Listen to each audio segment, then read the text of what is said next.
All right, everyone, welcome to a very exciting for me, and I hope for all of you too, episode of Outside the Studio. This is Tessa, your host, and I have my special guest as usual. This is Abeja. She makes a regular appearance on the show. So just a little bit of background on Anastacia. She's a nonfiction writer whose work has appeared in The Atlantic, Salon, Slate, Vice, and on PBS and NPR blogs. She has worked as a public health consultant, a news magazine publisher, and public policy researcher. And she's also an author. The book we're going to talk about today mostly is Eat Like a Pig, Run Like a Horse. If you're watching online, I'm holding it up. I love this name for so many reasons, and I want to dive into this title and subtitle, How Food Fights Hijacked Our Health and the New Science of Exercise. Anastacia, thank you so much for being here. This conversation has been a long time coming, and I'm so excited to chat with you. Thank you so much for having me here, Tessa. Yeah, for sure. So could we start with the title? I'd love to hear your thoughts behind choosing this title. Is this meant to be literal? Is it meant to be metaphorical? Is it a combination of both? Well, the title actually probably has several different levels.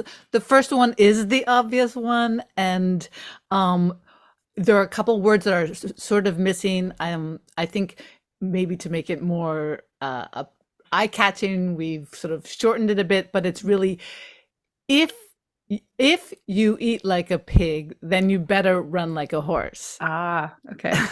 So those things are linked. Mhm. But the basic premise is that diet is far less important than exercise in our overall health, and especially our metabolic health. So that is the first meaning of the title.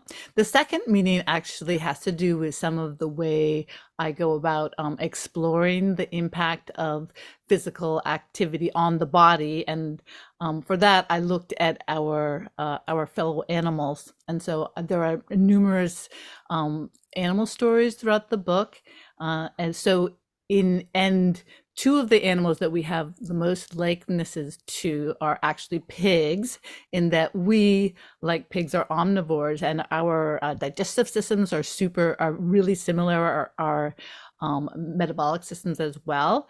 And so that you get the eat like a pig. And then, like horses, we are actually some of the champion runners of the animal kingdom, because we sweat, we're able to go for very long distances. So that's kind of the secondary level. And the third level is just, do things to the max. Enjoy your food and, get out there and move your body. Yeah, I love this. Well, so for someone like me who has probably tried every single diet that you mentioned in this book, plus things that are not in this book. I mean, since I was, I don't know, 5, food for me was a very contentious topic between my parents and I, and personally in my own body. It was always this very, I guess I would say, scary kind of thing for me, food was. So I find this body of work not only profound, but it's clearly heavily researched. You cited so many sources in here, and obviously you've done your homework, and not to mention your own personal experience with multiple sclerosis. That's kind of a tongue twister. I'll just refer to it as MS. Yeah. And going through that whole journey, and exercise, it seems to me like being one of those things that has really helped you to live this full life and kind of overcome MS. And I don't want to put words in your mouth, but this is kind of what I'm picking up as I go through the book. So will you tell me a little bit about this origin story, why you wrote this book? And, I want to hear more about that from you. Yeah, I'd love to. And even before I get into the origins of the particular book, I just wanted to address several kind of threads you brought up in sort of getting into this. And the first one is that the war with your body. While I'm I kind of had, maybe through exercise, made my peace with that pretty early on. I was a child of a mother who was constantly at war with her body, and and I talk about that in the book. She was overweight and she was always on diets, and because of that, she seemed to have sort of this hate relationship with food, which is kind of like trying to make everything not taste very good. But she never exercised, and so she never really got to that place in it. And like you, I also sort of for quite a long time, I believed that food was really so important to well-being. I came.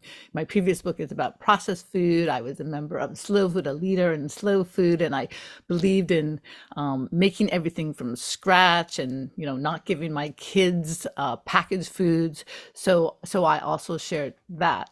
But at the same time, I in my mid-20s, I had a something that appeared like a stroke for the first time, which was that it sort of started out with my hand going numb, and then the entire right side of my body went numb and became weak. I couldn't walk, and that turned out to be the first episode in what was diagnosed within several years as being multiple sclerosis. For a young person, getting that kind of diagnosis is pretty devastating. And at the time, we didn't really even have some of the therapies that we have now, like interferon-based therapy. And so my reaction was, yay, to flee. I just sort of covered my ears and I said, oh God, this is really scary thing is happening to me in my body. And I just went off. I actually ended up living in South America for several years. And after that, I started to get into a habit of everyday exercise. But that really didn't sort of stave off any of the MS attacks and progression. So I had, because I was swimming, and I had several more attacks. One that sort of a similar severity, then sort of some more minor ones, and then I started running. That was about 2001, I think, when I had my second child. And strangely, after that, I never had another MS flare up. And at first I was like, oh, what's going on here? I talked about it with my neurologist, and he mentioned to me that there was some new research that was finding that regular physical activity was perhaps as protective as some of these therapies. But I didn't really dare look at it closely until I had put a solid, now 30 years behind me of having MS with having no outward sign of it. I do have inward signs of it, and I have, sort of lesions on my brain and so forth, but functionally, I am the same as any, a person without MS from the outside. And so that led me to say, okay, what is it? Is it exercise that has this really profound protective effect on my body? And that is why I did the exploration in the book. Yeah, thank you. I know there's so many different subjects I want to touch on. I'm just going to mention a few because I don't want to forget. They're so important. And we started to kind of skirt around this idea of, well, I mean, it's in the subtitle of your book, how food fights hijacked our health, right? So this diet culture and this idea that there's this one diet out there that's this quote unquote quick fix, and it will give you the body of your dreams, and so on and so forth. So the idea as not only like the diet being the thing, but food is medicine. And you quote Hippocrates in the first, I think it's in the third chapter, "The fault isn't in our food," which I keep going back to this chapter. I poured over it again because time and time again throughout my life, it sounds like similarly to you, I've thought of food as medicine. What am I putting in my body? What we eat is what we are, right? That maxim. So this quote by Hippocrates, let food be thy medicine and medicine be thy food. I want to unpack this a little bit more. I want to hear in your words what your thoughts are on this today, because it sounds to me like, and clearly throughout the book, exercise is really, if we were going to put things on a scale, more important than what it is that we're eating. And you could think about this, I guess I think about this, I think you say this somewhere in there, that simple calories in, calories out output really holds true in this conversation. Okay, so I said a lot of things. I kind of asked a question, but I'm just going to let you take it from there. Yeah, that's fine. And feel free to jump in, if you, and so yeah, that, like you, again, I had, as I've said before, I have had this idea that food was very important. And then when you start to look at that scientifically in terms of what happens in the body when you eat something, you start to realize that really nutrition has its limits. So what I'm saying in the book is not that you should, not meet your basic nutritional requirements. But what I am saying is that all of these special diets, as the keto, the paleo, the low carb, whatever, that those really aren't going to benefit you that much. And the reason why is that, our body needs food to repair and make cells, makes all sorts of chemical messengers that are used for relaying different processes, and it needs food for fuel. But once you get to that sort of baseline level, you can't really change anything in your cells by just adding more sort of materials for making stuff or fuel, right? And what does actually change what goes on in your cells is physical activity. And the reason for that is that because all cells have mitochondria, which creates the energy that they use to do all sorts of stuff. And when the mitochondria are basically put to work, when they are worked out, there are all these incredible downstream impacts of that, which is the creation of actual new molecules that have an effect on not only that cell, but other parts of the body. Things like relieving stress, reducing inflammation, and even relieving pain. And so what actually happens is that exercise creates new molecules that then are in your body, and after your bout, your run, or your swim or whatever, those molecules persist and they continue to address those issues of stress and pain and inflammation. So the reason that I would now say that that let food be thy medicine is wrong is that exercise actually is the thing that creates these sort of medicinal properties. And one sort of interesting illustration of that is that when pharmaceutical companies, for example, are looking for new medicines, those medicines often act on the same pathways that exercise does. They don't go, through the digestive process and the process by which cells are taking molecules in. They actually act on those same pathways. Interesting. So I want to go back to something you said a little bit earlier about you were swimming when you were regularly. That wasn't like you started swimming and then developed MS. Swimming sounds like has been part of your life for a while. Mm-hmm. And then the shift, it sounds like, with the attacks subsiding was when you started to run.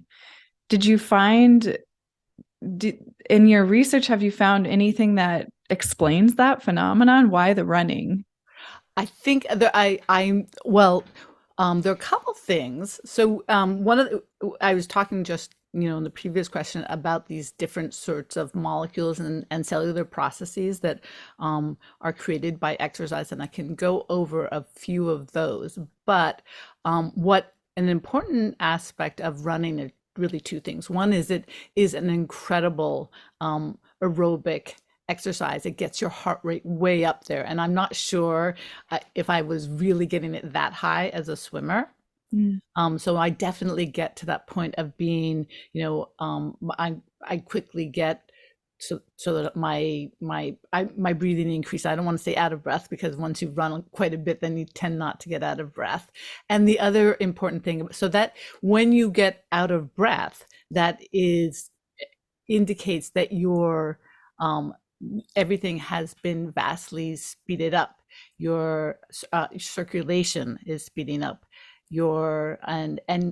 By 4 to, I think it's by 4 to a factor of 4 to 8, your metabolism of glucose, which is the fuel for your cells, immediately speeds up by a factor of 50. So everything is just sort of rushing around in your body. And that in and of itself, if you think about it, say, for example, if you've just eaten a meal, or if you have like a high level of glucose in your blood, that means that that's all going to get used up and get to a healthier level. The second thing that happens when you run is you get hot. And that actually has an incredibly is incredibly valuable in terms of inflammation, because when you get hot, again, your body creates different kinds of molecules and opens up different pathways to get rid of the heat or to address the damage that heat causes. And so those pathways and those molecules, again, persist, and they help reduce inflammation of all types. Might be inflammation from the heat stress of exercise, or it might be inflammation from, let's say, whatever process MS is acting on. And so that's why I think that the running was better than the swimming. Interesting. That I'm going to fast forward. I'm kind of skipping around in my notes. I said I had like several topics, but you brought up the heating of the body and running. So, the body sweating. And later on in the book, you talk about the belief that some exercises are detrimental to MS. In particular, you refer to like Bikram style yoga, which is that heated yoga. I think it's generally between 102, 105 degrees Fahrenheit in a room, or something like sitting in a sauna. So do you think so that to me is interesting, what I hear you saying about running versus then I think, well, could I just go sit in a sauna and force myself to sweat? Now, granted, I don't have MS, but I'm just wondering about the different chemical reactions within the body and why something like sitting in a sauna would cause an attack versus something like running, where you're aerobically moving your body. It's more active. It's not necessarily passive. Bikram yoga isn't passive, to be clear, but I guess if I compare it to sauna, sauna could be considered passive sweating and heat. Well, those are all really interesting questions, and not ones I addressed directly in the book, but I love to speculate about stuff, so I'm going to dive right on in there. And one thing I will say is that those are extremely hot environments, and so that there may be an additional impact. Although I will go out running, when it's really hot, I am careful, to not overdo it. But I do wonder, and I don't know at the physiological level if this is right or not, but I'm guessing especially the difference between a sauna and running is in a sauna, the heat is for external, and your body is basically trying to regulate it. When you are running, that heat is internal. It's created within your cells. And in fact, it's really interesting. I had read recently some sort of study where they were actually physically measuring the temperature within cells. And they found that during muscle cells during physical activity, they spiked up to some insanely high temperatures, like the sorts of temperatures that could cook you. but then they're regulated down. So I think that may be the difference, is where that heat originates. So the heat source is important. Interesting. Okay, cool. Thank you. I was like, wait, no, how is this true? How can, and I know it's so much more complex and nuanced. Definitely, this is not a black and white conversation. And I love that you're willing to speculate on things like this, because it's so fascinating to me. Okay, so let's go back to chapter 3. I want to, I just actually I want to add one little yeah, go thing. for it. In the book, I talk about these thing called heat shock proteins, and they're two different types. They're types that are kind of constitutional, that are you just create at baseline, and then there are kinds that are produced in response to stress. So one of the things that can also happen, which is interesting, is if you're like regularly in a hotter temperature, then you're going to have sort of a higher baseline. And one of the other interesting things I had found was that MS varies with your distance from the equator, and it may be that heat shock proteins also vary a bit, because they haven't done this research in humans, but they've done some veterinary research, and they found that large mammals that live on the equator have higher baseline levels of these special proteins than the ones that live, like, say, up in Boston or San Francisco. And this is referred to as heat shock colloquially. They're called heat shock proteins. They're these proteins that your body produces in response to any kind of, like, a stress that could damage the protein, but a very frequent stress is heat, as I said, and you can get overheating through exercise. So do you think you have the experience of living closer to the equator in a country like Ecuador? Was it also Colombia? You lived there for a little while? I've spent time in Colombia, but not too long. And so I wonder about the acclimation of the body to climates like that. I mean, yeah, I mean, I think that it's sort of one of the things is that it tends to, I don't know, over time, if you moved permanently to a place that was close to the equator, but there is, of course, the impact of, your childhood in previous years. So I think that if there were that kind of change, it would have to be sort of a very long-term one. Okay, so let's talk about sedentary lives. This is we're talking about it already, the need for exercise, the importance of exercise. But you really dive into it when you're, I think it's a friend of yours that works in a lab, one of the biggest labs. Is it called Jax? And she's studying mice. And there's something in the book where she says something along the lines of, if I were to put one of those little hamster wheels in a mice cage, a mouse would just eventually go towards it naturally and start to run on it. And what was my point with that? I highlighted something in there. And so I'm going to stop there, let you respond to that while I find this quote. Well, I'm kind of guessing that the story that you're citing is actually a scientist in the Netherlands who did a study. What happens is that generally laboratory mice are not provided with any means of exercise. They're kept in these little small cages, which are called shoebox cages, literally look like shoeboxes. And occasionally, when you do what are called exercise protocol studies with exercise, they would provide a wheel, and they would notice that, hey, the mice seem to like the wheel. They get on the wheel and just run randomly, as will rats. However, scientists sort of speculated they assumed that was because they were stressed and nervous, and that was not their natural inclination.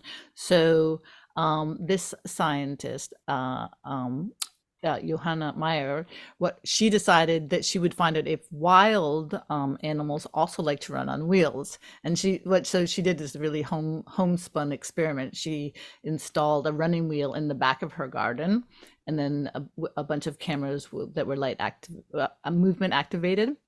And so eventually what happened is, I think over time, first few nights nothing happened, and then the kind of animals kind of checked it out, and then eventually she found that wild mice were coming and just running in the wheel because they wanted to run. Hmm. So that kind of disproved this idea that mice will run because they're stressed, and mice will run either if they have access to a wheel or are in the wild. They will cover between, it sort of varies in the estimates, but I'd say from 4 to 8 miles a day, just running. They're in constant motion. And I'm guessing that the reason you may have brought that up is that I make that point because our body, an animal body, is meant to be in motion. It evolved to be in motion. It evolved to be doing stuff, for a big part of its day and doing physical stuff. And because of that, our good health is really intertwined with that process of being active. And when we are inactive, when we are sedentary, that is incredibly damaging. Yeah. Yes. And you're right. That's the point I was looking to make. And I just kind of highlighted here that, oh gosh, now I lost it again. I have so many bookmarks in this book. It's like, oh, here it is. New research shows the damaging effects of sedentarism, sitting or lying for long periods of time. It is slowly being acknowledged as much as, or even more, of a risk factor as poor diet and obesity and illness.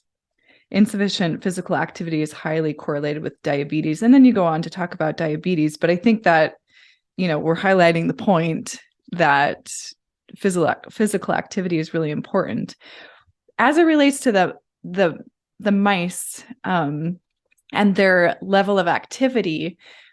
What I thought was really interesting is when you mentioned their low caloric needs. When they're running at that level, let's say 4 to 8 miles is what they would naturally do in the wild. But their low caloric needs is like, what did you say? The equivalent of 1 peanut? Yeah.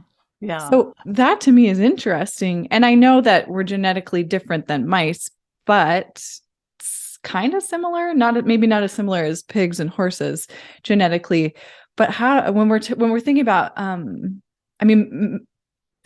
metabolic processes as it compares to our activity output, that fascinates me. And so I really think it's interesting that mice have such a low caloric need and they have such a high volume of metabolic output. Mm-hmm.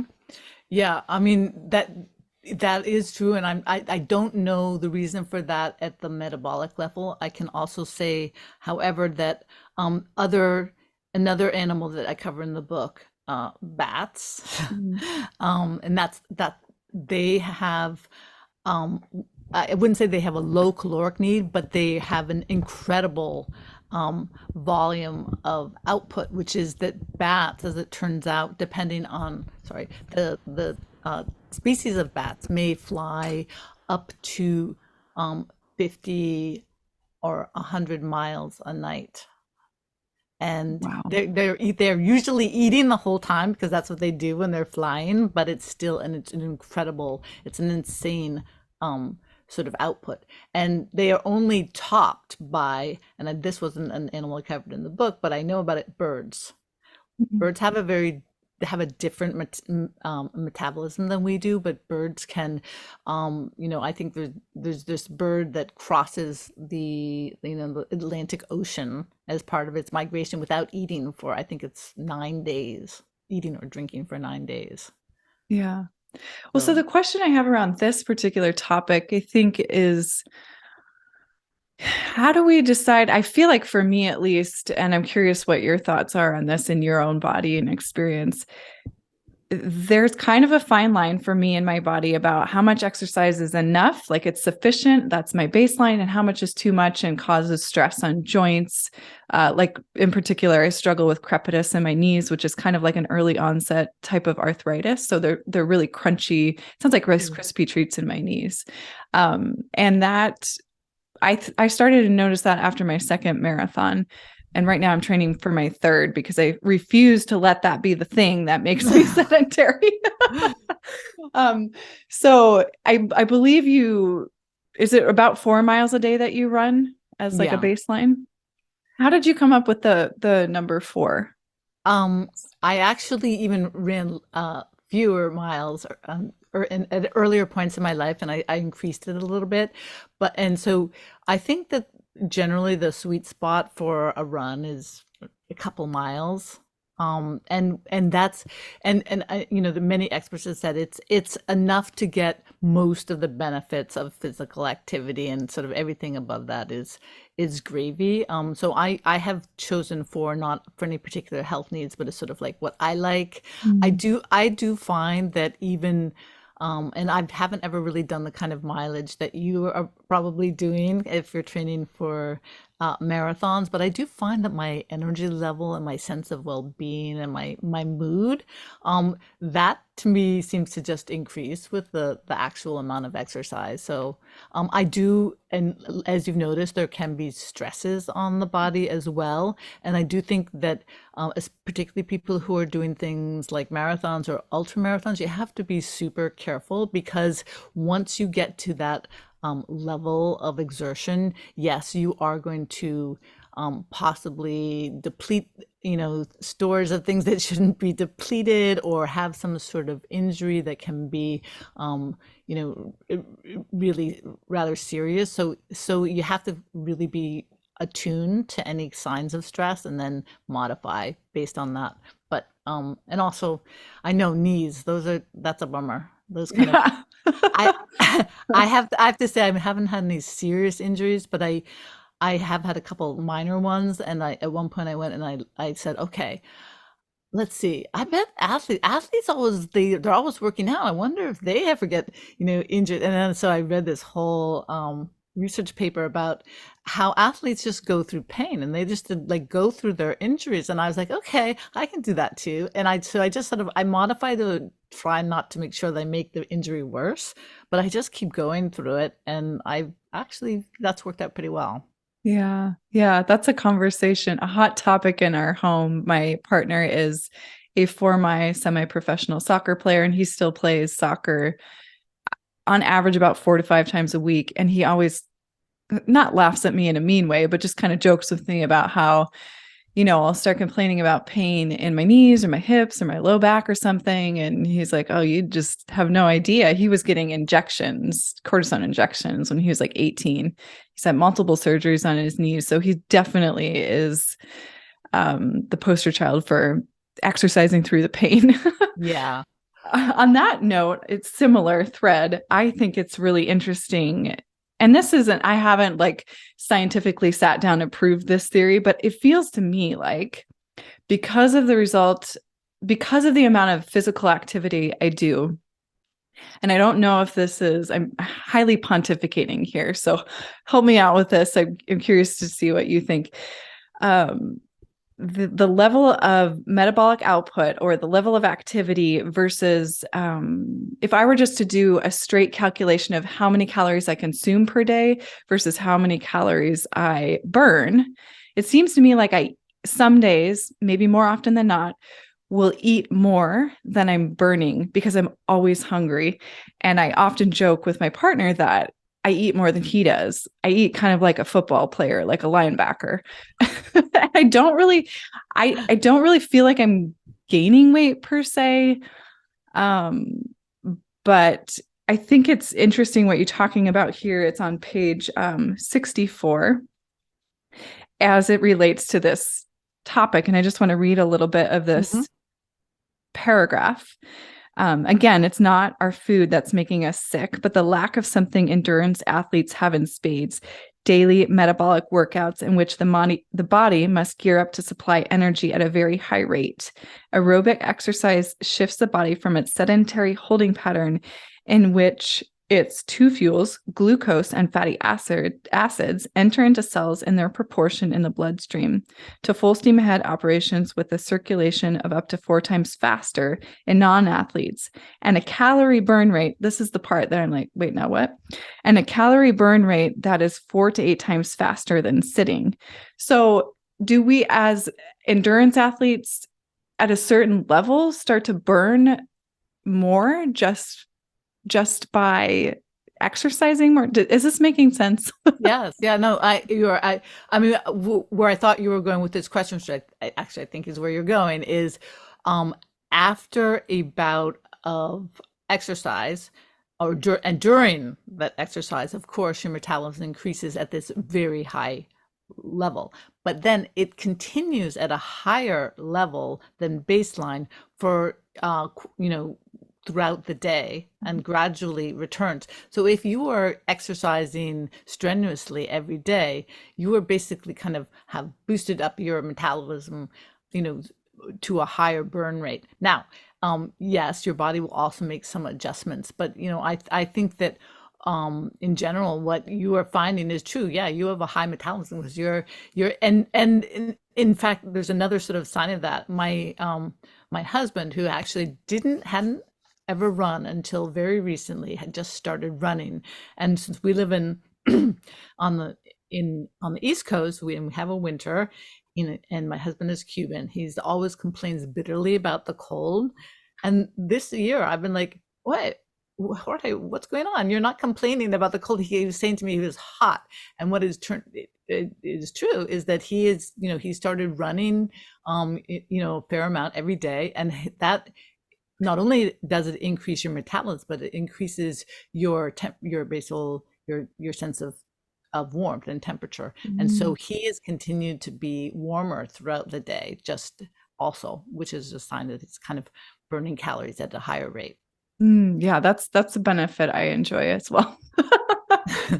Because it's no fun to be cold all the time. So I'd like to hear if you would indulge me a little bit about kind of like your daily routine in terms of, you like me have gone through this kind of diet mentality. Now it seems like you're on the other end of it, where you can sit back at a dinner party and observe, okay, that couple is swearing by their veganism, that couple is swearing by their ketoism, this couple is doing their paleo, and you get to enjoy, or you allow yourself to enjoy. It does seem like a choice.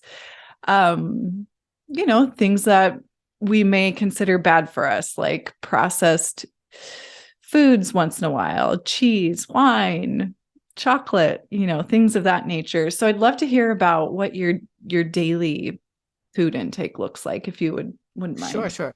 Well, check to all of the above. I don't worry about eating whatever kind of foods. I do watch my calories only because I like the way I look and feel at a certain weight range, but it's not so much for health, but for that reason.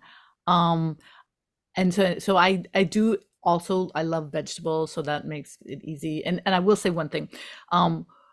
It definitely is best to avoid drinking a lot of sugary beverages, including, of course, soda and juices. And yes, it is good to eat a lot of vegetables. So those things are, as far as nutrition goes, I think are pluses.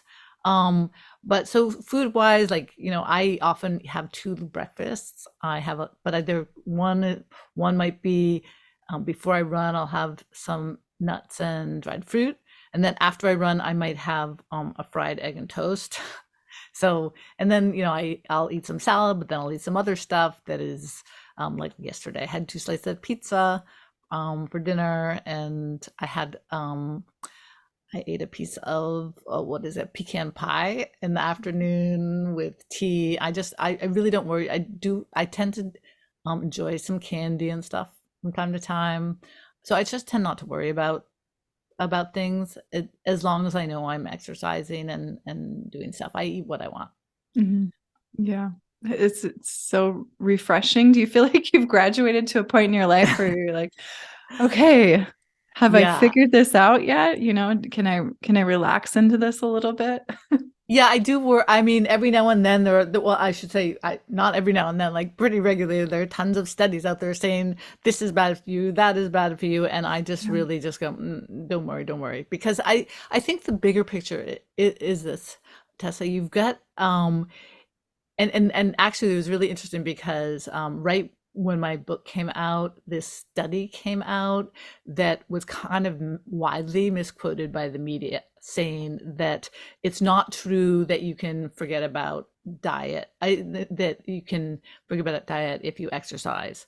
Mm. When I actually went and looked at that study, and what that study that came out of Australia, what it showed was that yes, it's true that if you have a very bad diet, it is slightly worse for you than if you have a good diet if you exercise. But the difference between exercising and not exercising was the biggest improvement in people. This was a mortality study in their longevity and their lifespans.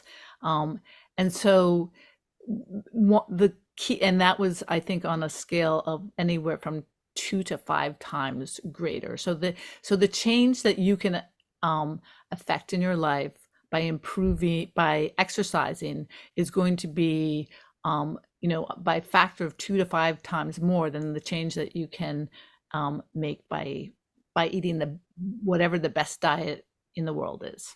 Mm-hmm. Yeah. Ugh.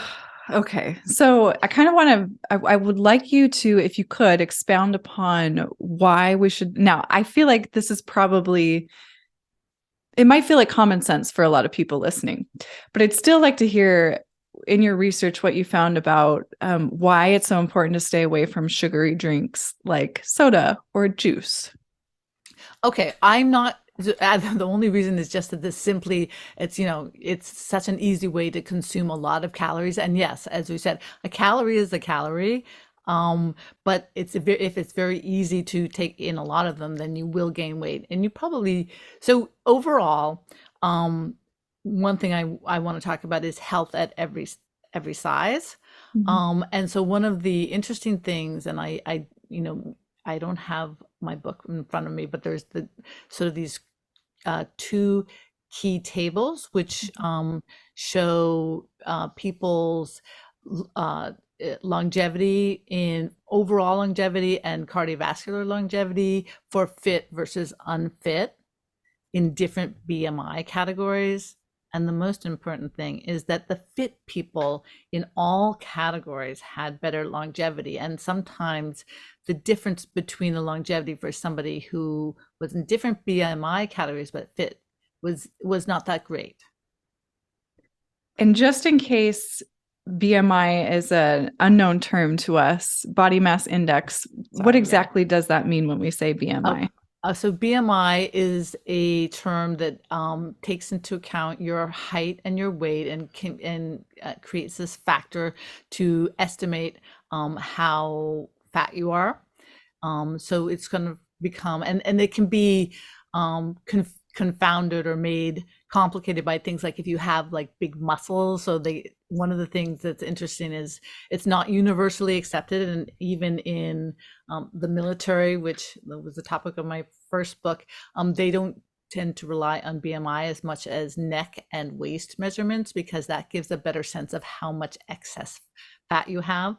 But yes, if you have a lot of excess weight and you don't exercise, no, you're going to be unhealthy. But if you are normal weight and you don't exercise, you will also be unhealthy eventually. It's just that the process may be speeded up with the extra weight. Yeah. I think that I wonder if it's this chart you're referring to on page 126, the cardiovascular disease mortality versus Yes. all cause mortality, which I can Yeah. just Yeah. So exactly. So if you look at the light colored bars are the people who are unfit, and the dark colored bars are the people who are fit.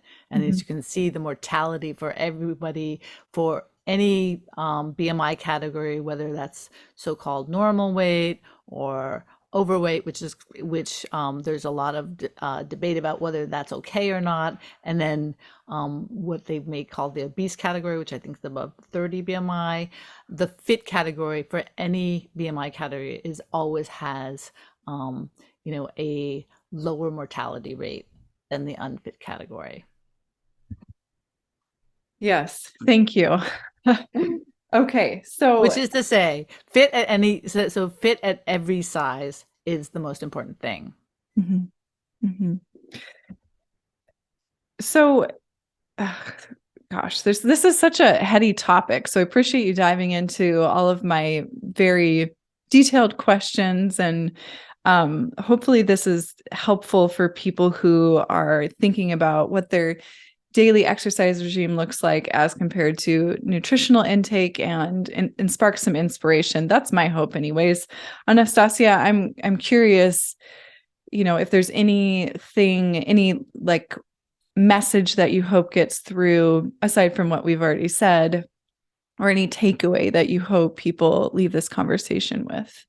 Absolutely. And it kind of stems from what we were just talking about, which is, um, you know, stop worrying about what you eat so much. Focus on how much you move, and try and kind of reverse your priorities in the sense of, we all spend a lot of time like planning food, especially if you're following a special diet, planning meals, shopping, preparing food.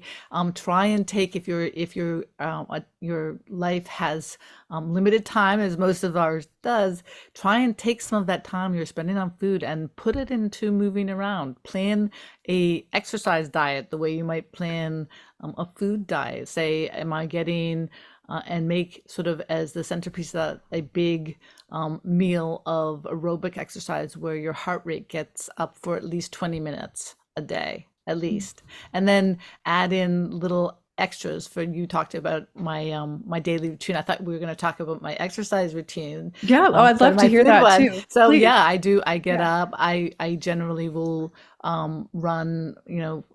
Sometimes I have to do 3 because my life gets super complicated, but I like to do 4.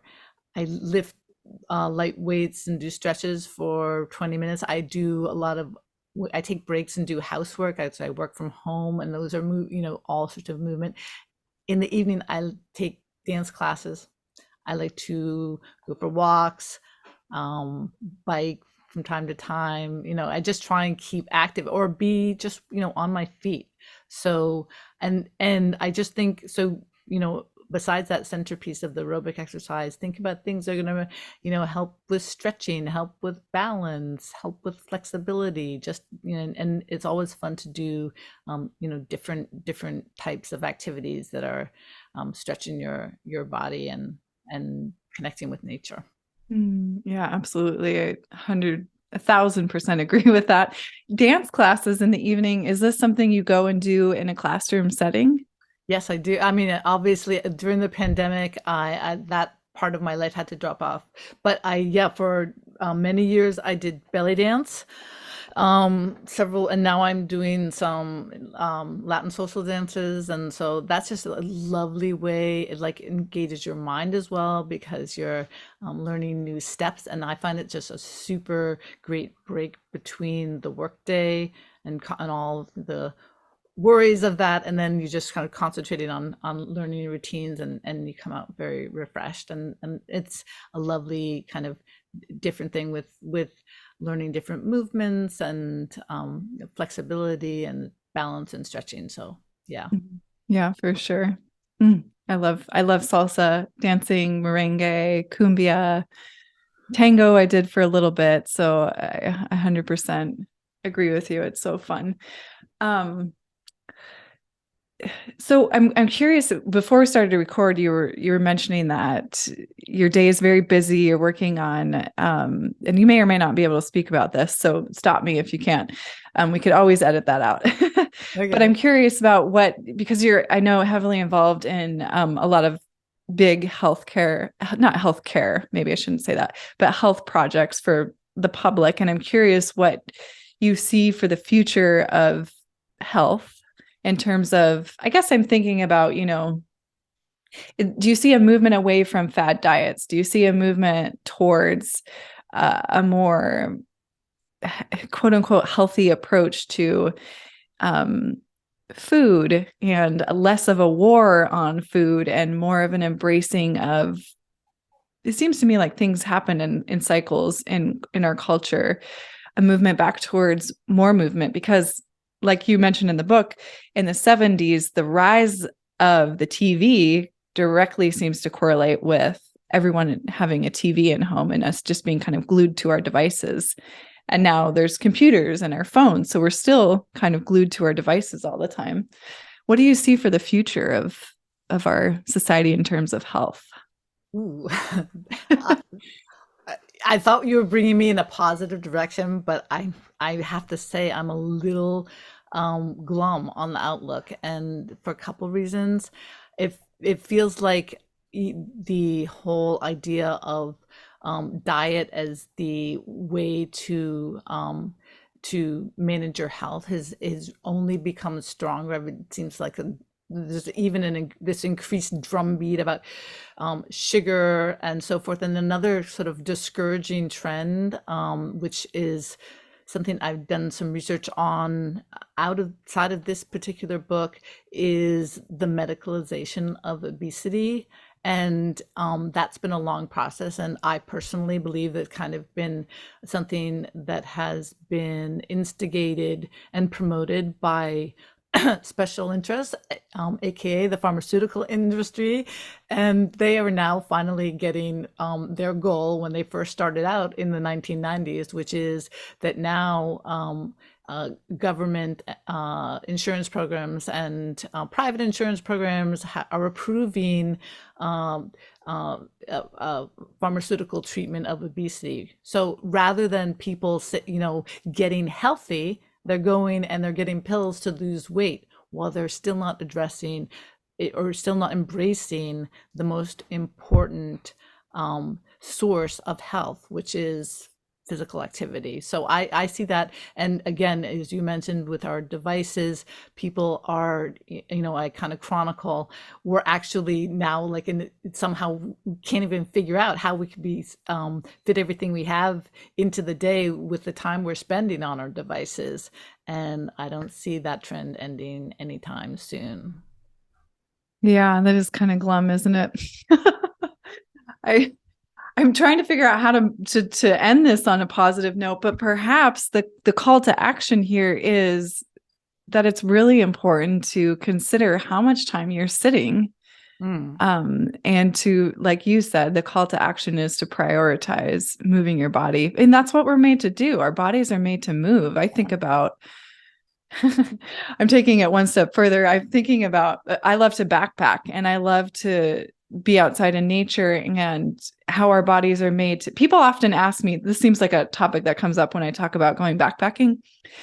You have to poop outside in the wilderness. You have to pee outside in the wilderness. There's not a bathroom ready for you. So I think about how our bodies are meant to, like that deep squat is really good for your organs in terms of stimulating digestion and making elimination of waste so much easier on your organs because you're squatting that deep and you're compressing the ascending and descending colon when you do that. That doesn't happen on a toilet. So what did we do? We invented the squatty potty, which I have at home and I love it, but I still prefer my nature poops. So okay. Where was I going with that? I guess that's to me, it's like, let's use our bodies for what they're intended for. Yeah. And I actually do have a positive message that I can throw in there, which is a couple months ago, I had a chat with 3 leaders from Latinas Run.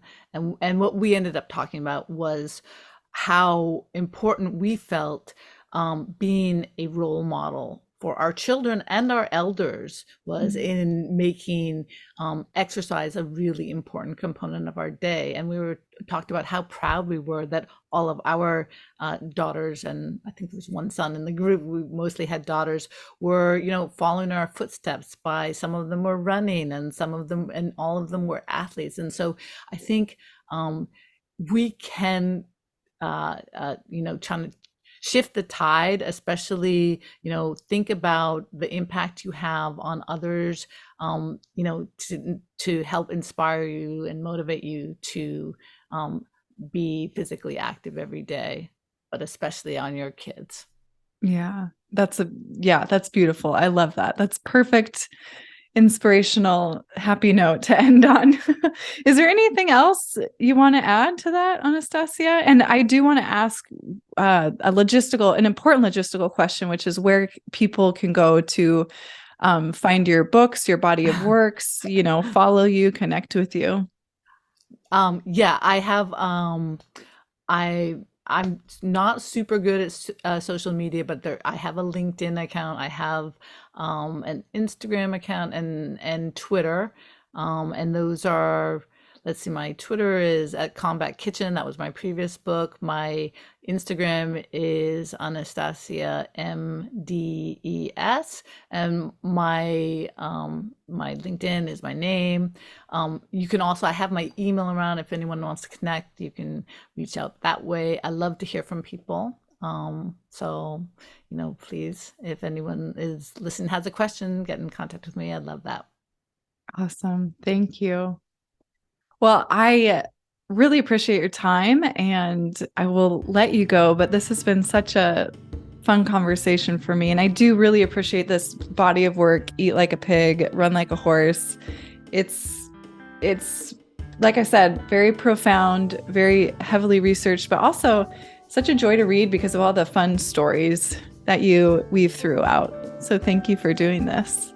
Thank you. Thank you so much, Tessa, for having me. Have a great day. You too. Well, everyone, that concludes another amazing episode of Outside the Studio. I hope you enjoyed yourself. I hope you learned something new, maybe remembered something old, maybe felt inspired to apply something to your life. You can hear my dog in the background. She's doing a little happy dance. So Daisy enjoyed it. Anyhow, I wanted to just pop in here to wrap us up to say a couple of things. Number one, I have such an amazing team that helps me put these podcasts together. Without them, I wouldn't, be able to bring these amazing conversations to you. So thank you to my producer, my director of creative services, my sound editor, my engineer, Consistency Media. Don't know what I would do without you. Thank you, thank you, thank you. And the amazing creation and artistic musical genius, Drew Lovern. Thank you so much for putting together this music specifically for Outside the Studio. So unique to the show, only place you're ever going to hear it is right here. Thanks, you guys. You make my world go round. Stay well, everyone. Thank you for listening. Don't forget to subscribe, rate, and review, share on the socials, especially if it's a show that you think, hey, this could help somebody else. That's what this is all about, right? We're sharing information so that we're better, so that we're inspired, so that we're lifting each other up, and we're learning how to be in this world, living on this planet to the best of our ability, sharing information and inspiring one another. And that's my hope. That's my hope for the show. Take care.